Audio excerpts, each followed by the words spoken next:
નમસ્કાર, બીઈ ન્યૂઝમાં આપનું સ્વાગત છે। ચાલો જોઈએ ભાવનગરમાંથી અત્યારે મળી રહેલા સમાચાર।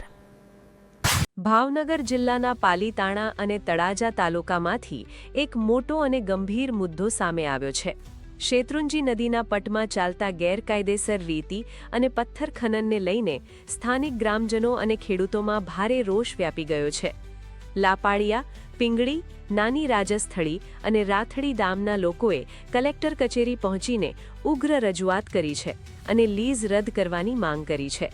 તસવીરો અને આવેદનપત્રમાં ગ્રામજનોએ આક્ષેપ કર્યો છે કે લીઝની મુદત અને મર્યાદા બહાર જઈને બેફામ ખનન કરવામાં આવી રહ્યું છે। ભાવનગરના કલેક્ટરને પાલીતાણાના લાપાડિયા અને નાની રાજસ્થળી ગ્રામ પંચાયત તેમજ તળાજાના પિંગળી ગામના ખેડૂતો દ્વારા લેખિત આવેદનપત્ર પાઠવવામાં આવ્યું છે। રજૂઆતમાં જણાવ્યા મુજબ શેત્રુંજી નદીમાં સહદેવભાઈ ગોવિંદભાઈ પરમારને રેતી ખનન માટે લીઝ ફાળવવામાં આવી છે, પરંતુ લીઝ ધારક દ્વારા ગામના ખેડૂતો અને માલધારીઓના હક પર ત્રાપ મારીને આજુબાજુની તમામ જગ્યા પર ગેરકાયદેસર રીતે બળજબરીથી ખનન કરવામાં આવી રહ્યું છે। સ્થાનિકોનો આરોપ છે કે નદીમાં મોટા મોટા ખાડા પાડી દેવાયા છે, જેના કારણે ખેડૂતોની જમીનનું ધોવાણ થઈ રહ્યું છે અને માલઢોર ખાડામાં પડી જવાથી મોતના ભેટે ચડી રહ્યા છે।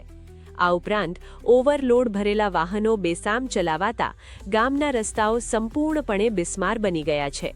જ્યારે ખેડૂતો કે ગ્રામજનો આનો વિરોધ કરે છે, ત્યારે તેમને જાનથી મારી નાખવાની અને હાથ પગ ભાંગી નાખવાની ધમકીઓ આપવામાં આવે છે।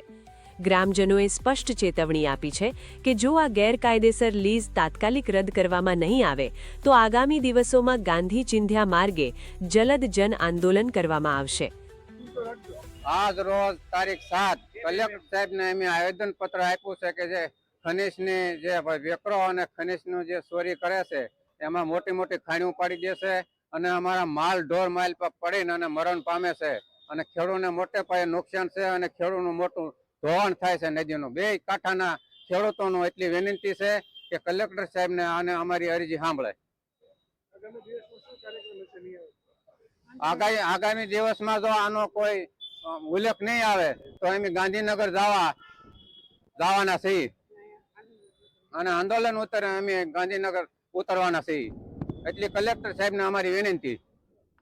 આજ રોજ ભાવનગર જિલ્લા કલેક્ટરને અમે આવેદન પત્ર આપવામાં બધા લોકો નાની રાજસ્થળી ગેલાપરામાંથી આવ્યા છે। તારીખ 7/8/2024 કે ખનીજની ચોરીઓ નદીઓમાં શેત્રુંજી નદી નાની રાજસ્થળી ગામની હદમાં કરવામાં આવે છે। મોટા મોટા ખાડાઓ પાડે છે અને અમારા માલઢોર અંદર પડે છે અને અમારી જમીન આવેલી છે એનું પણ ધોવાણ થઈ રહ્યું છે। અમે કલેક્ટર સાહેબને આવેદનપત્ર આપવામાં આવ્યા છીએ અને અહીંથી નહીં સાહેબ કાંઈ રજૂઆત કે કાંઈ આની ઇન્કવરી નહીં કરવામાં આવે તો અમે આગળ આંદોલન કરશું અને અમે ગાંધીનગર જઈશું અને આગળ પગલાં લેશું। નદીઓ અને પર્યાવરણનું રક્ષણ કરવું એ તંત્રની જવાબદારી છે। હવે જોવાનું એ રહેશે કે અરજીઓ અને આવેદનપત્રો બાદ ભાવનગર જિલ્લા તંત્ર આ ભૂમાફિયાઓ સામે શું કાર્યવાહી કરે છે કે પછી ખેડૂતોએ આંદોલનના માર્ગે જ ઉતરવી પડશે। ભાવનગર શહેર અને જિલ્લાના તાજા અને મહત્વપૂર્ણ સમાચાર મેળવવા માટે જોતા રહો બીઈ ન્યૂઝ। નમસ્કાર।